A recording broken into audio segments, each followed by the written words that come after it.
ጤና ይስጥልኝ ተመልካቾቻችን፣ እንደምንውላችሁ አምሽታችኋል። ኢራን ለአሜሪካም በራቸውን የከፈቱ የአካባቢውን ሀገሮች እንደምትመታ ማስጠንቀቋን ተከትሎ የአሜሪካ ጦር ሰፈሮች ልምምድ መጀመራቸው ይነገራል። ቴሄራን እስረኞችን በሞት መቅጣት እንደምትጀምር ማስታወቋም ሰፊ ቁጣ ሲያስነሳ በርካታ ሀገሮች ዜጎቻቸው ከኢራን እንዲወጡ እያስጠነቀቁ ናቸው። በዝርዝር እንመለከተዋለን። አሜሪካም በሶማሊያ መጠነ ሰፊ ጥቃት መፈጸሟ ሲነገር ወደ ሀገሯ ለመግባት የ75 ሀገራት ዜጎች ሁሉንም አይነት የቪዛ ማመልከቻ ማገዷ ታውቋል። ወደ ኋላ እንመለስበታለን። ሌሎችም አሉን። አብራችሁን እንድትቆዩ ጋብዛለሁ። በላይ በቀለ ነኝ።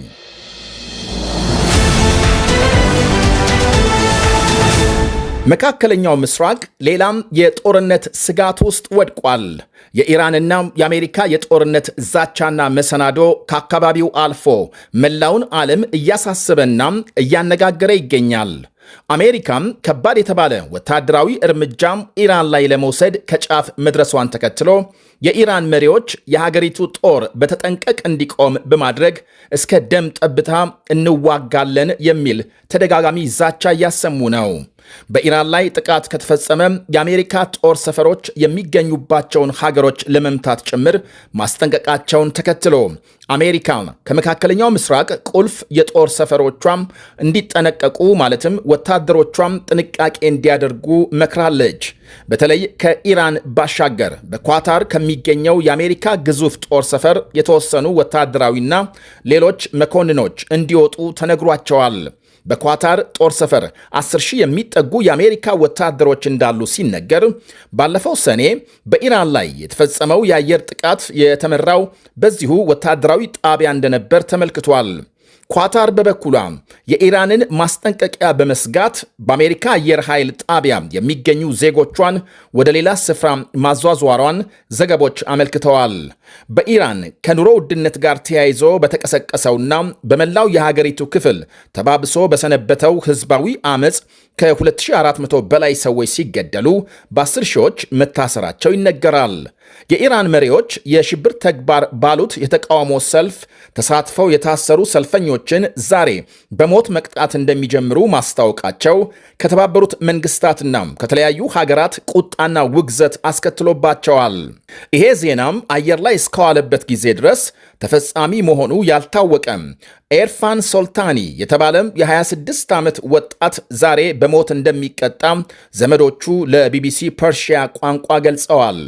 ተይዞ የታሰረው ባለፈው ሳምንት ሲሆን የኢራን ፍርድ ቤት በሁለት ቀን ችሎት በሞት እንዲቀጣም እንደወሰነበትና ቅጣቱ ተፈጽሞበት ይሁን ምላሽ ያገኙት ወይም ደግሞ ምንም ያገኙት ምላሽ ወይም መረጃ እንደሌለም አመልክተዋል። የሕግ ባለሙያ የሆነችው እህቱ ጣልቃ ገብታም ጉዳዩን ለመያዝ ብትሞክርም ምንም አይነት ክርክር የማይደረግበት እንደሆነም ተነግሯታል። ሞት የተፈረደባቸው እስረኞች ቅጣቱ ከመፈጸሙ በፊት ከቤተሰብ ጋር የሚያወሩበት የመጨረሻ ዕድል እንደሚሰጣቸውና የኤርፋን ዘመዶችም ይሄው ስለተነገራቸው በተስፋም እየጠበቁ መሆናቸውን ገልጸዋል። ከታሰረ ጀምሮ አግኝተውት እንደማያውቁ የኢራን መሪዎች የታሰሩ ሰልፈኞችን በሞት እንቀጣለን ማለታቸው በርካታ ሀገሮችን ማስደንገጡ ሲነገር፣ ፕሬዝዳንት ትራምፕ ጠንካራ እርምጃ እንደሚወስዱ ሲያስጠነቅቁ የተለያዩ ሀገሮች የኢራን አምባሳደሮችን አስጠርተው ማናገራቸው ታውቋል። የተባበሩት መንግስታትም በኢራን መንግስት ውሳኔ ክፉኛ መደንገጡን ሲገልጽ በአሜሪካና በኢራን መካከል ሊደረግ የነበረ የዲፕሎማሲ ግንኙነት እንዲቋረጥ መደረጉን ተከትሎ በኢራን ያሉ የህንድና የበርካታ ሀገራት ዜጎች ኢራንን ለቀው እንዲወጡ ተነግሯቸዋል። የእስራኤልና የአረብ ሀገሮች ባለስልጣናት በኢራን ያለው ሁኔታ እስኪለይለት የአሜሪካ መንግስት ወታደራዊ ዘመቻውን እንዲያዘገይ መጠየቃቸው ተሰምቷል። ቢያንስ የቴሄራን አገዛዝ በሚገባ እስከሚዳከም መጠበቅ እንደሚያስፈልግ የአሜሪካው ኤንቢሲ ቴሌቪዥን ባለስልጣናቱን ጠቅሶ ዘግቧል። ባለስልጣናት ምክር አዘል መልእክታቸውን ያስተላለፉት ካለፉት ጥቂት ቀናት ወዲህ የአሜሪካ ፖለቲካና ወታደራዊ መሪዎች በኢራን ላይ ስለሚወሰድ እርምጃ መምከራቸውን ተከትሎ ነው ተብሏል። ባይሆን አገዛዙን ለማዳከምና ሰልፈኞችን ለመደገፍ ሌሎች አማራጮችን መጠቀም አዋጪ እንደሆነ አመልክተዋል። ለአብነትም ኢራናውያን የተዘጋባቸው የግንኙነት መስመር እንዲመለስ ድጋፍ መስጠት፣ በአገዛዙ የኢኮኖሚ ማዕቀቦችን ማጥበቅ፣ የሳይበር ጥቃት ወይም ከፍተኛም የአገዛዙን መሪዎች እየለዩ መምታት እንደ አማራጭ መቅረባቸውን ዘገባው አመልክቷል። አንድ የአረብ ባለስልጣን እንደውም ለጊዜው አሜሪካ በኢራን ላይ ለምትፈጽመው ጥቃት ከጎረቤቶቿም ብዙም የጋለ ድጋፍ እንደሌለ ሲገልጹ፣ ሌሎች ደግሞ በአሜሪካና እስራኤል የሚወሰድ እርምጃም ኢራናውያንን አንድ እንዲሆኑ ሊያደርጋቸው ይችላል ሲሉ የዘመቻውን መዘግየት ጠቀሜታም አብራርተዋል። ሳውዲ አረቢያም፣ ኦማንና ኳታር በኢራን የመንግስት ለውጥ ማድረግ ሀገሪቱን ወደ ሌላ የውስጥ አለመረጋጋት ሊከታት እንደሚችልና የነዳጅ ገበያውን ያቃውሳል የሚል ስጋት እንዳላቸው ለዋሽንግተን ገልጸዋል። የሳውዲ ባለስልጣናት በማንኛውም የአሜሪካ ዘመቻ ሀገራቸው እንደማትሳተፍና የአየር ክልላቸውን ለአሜሪካ ድብደባ እንደማትፈቅድ ለቴሄራን መንገራቸውን ዘገባው ጨምሮ አመልክቷል። ይሄ የሳውዲ ባለስልጣናት ምላሽ ቴሄራን ከሳውዲ አረቢያም እስከ ኤምሬትስና ቱርክ የአሜሪካ ጦር ሰፈሮች ያሉባቸውን ሀገሮች እንደምትመታ ማስጠንቀቋን ተከትሎ የተሰማ ነው። ትራምፕ ግን ኢራን ያሰረቻቸውን ሰልፈኞች መስቀል ከጀመረች እርምጃ እንደሚወስዱ አስጠንቅቀዋል። እርዳታ እየመጣ ነው የሚለውን ለኢራናውያን የላኩትን የትላንቱን መልእክታቸውን ዛሬም ደግመውታል። የቴሄራን መንግስት ግን በፈጣሪ ላይ ጦርነት ያወጁ በማለት የወነጀላቸውን ሰልፈኞች አንድ በአንድ በሞት እንደሚቀጣም ደጋግሞ እየዛተ ነው። እስካሁን የሞት ፍርድ እየፈጸሙ ስለመሆናቸው አልሰማሁም። ተግባራዊ ካደረጉ ምን እንደሚከተል ለማየት ያብቃችሁ ብለዋል ትራምፕ በበኩላቸው። የውጥረቱን መባባስ ተከትሎ ሀገራት በኢራን ያሉ ዜጎቻቸው ለቀው እንዲወጡ ማሳሰባቸውን ቀጥለዋል። የአሜሪካ ዜጎች በምድር ከኢራን ወደ ቱርክ ወይም ወደ አርሜኒያ እንዲጓዙ አዲስ ማስጠንቀቂያ የተላከላቸው ሲሆን ካናዳም በተመሳሳይ ዜጎቿም ዓለም አቀፍ በረራዎች ከመቆማቸው በፊት በአስቸኳይ ኢራንን ለቀው እንዲወጡ መምከሯም ታውቋል። በረራ ከቆመም በመኪና ወደ ቱርክና አርሜኒያ እንዲሻገሩ፣ ጀርመንና አውስትራሊያም ዜጎቻቸው በቶሎ ከኢራን እንዲወጡ አለዚያም የዘፈቀደ እስር ሰለባ እንደሚሆኑ አስጠንቅቀዋል። መቆየት ከመረጣችሁ ለሚደርስባችሁ ኃላፊነቱን ትወስዳላችሁ ብለዋል። ሀገራት የኢራን መንግስት በሰልፈኞች ላይ የፈጸመውን ግድያና እስር ከማውገዝ ማብራሪያ ከመጠየቅና ዜጎቻቸው እንዲወጡ ከማሳሰብ ባለፈ በኢራን ተጨማሪ ማዕቀብ ለመጣል እየመከሩ መሆናቸው ይነገራል።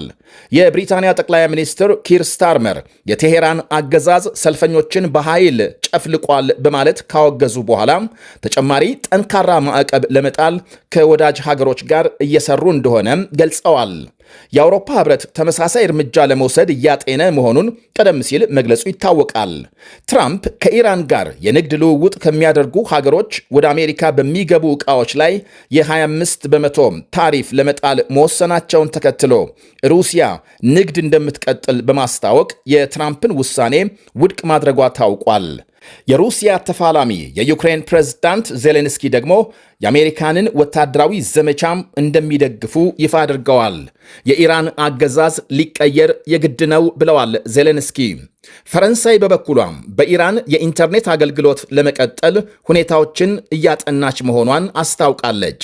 የሳተላይት ተርሚናል በመላክ ኢራናውያን መንግስት የዘጋባቸውን ኢንተርኔት እንዲያገኙ የሚያስችል አማራጭ እየተመለከቱ መሆናቸውን ከፍተኛም የፈረንሳይ ዲፕሎማት ገልጸዋል። የኢራን መሪዎች ከተቃውሞ ሰልፉ ጋር በተገናኘም ኢንተርኔትና የስልክ መስመር ሙሉ በሙሉ ከዘጉ ዛሬ 7ኛ ቀናቸው።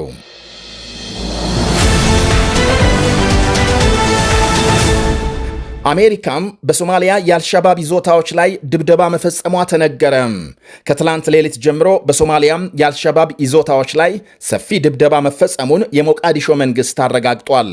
በአሁኑ ጥቃት የፑንትላንድ ጎሊስ ተራራ ጭምር ኢላማ እንደነበርና ቡድኑ ይጠቀምባቸዋል የተባሉ መሰረታዊ ቁሳቁሶችና የጦር መሳሪያ ክምችት መመታታቸው ተነግሯል። ትራምፕ ስልጣን በድጋሜ ከያዙ ወዲህ በሶማሊያም የአልሻባብ ቡድን ላይ ተደጋጋሚ ጥቃት እንዲፈጸም ማድረጋቸው ሲታወቅ፣ በዚህም የቡድኑ የሽብር ዘመቻዎች አቅም እየተዳከመ መሆኑን ባለሥልጣናቱ ይገልጻሉ። እንደ ፈረንጆቹ አቆጣጠር ከ2007 ጀምሮ በሶማሊያ መንግሥት ላይ ጦርነት ያወጀው አልሻባብ በተለይ ደቡብ ምስራቅ የሀገሪቱን አካባቢዎች ተቆጣጥሮ እንደሚገኝ ይነገራል።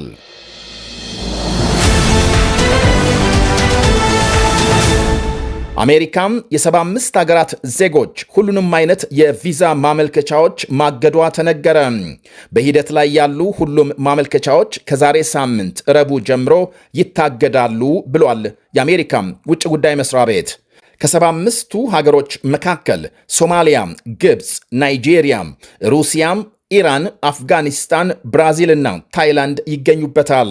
ባለፈው ህዳር አንድ የአፍጋኒስታን ዜጋም በዋሽንግተን ዲሲ 2 ወታደሮች ላይ ተኩሶ አንደኛዋን ከገደለ በኋላ ትራምፕ ከሦስተኛው ዓለም ወደ አሜሪካ የሚደረግ ፍልሰትን በቋሚነት ለማስቀረት መዛታቸው ይታወሳል።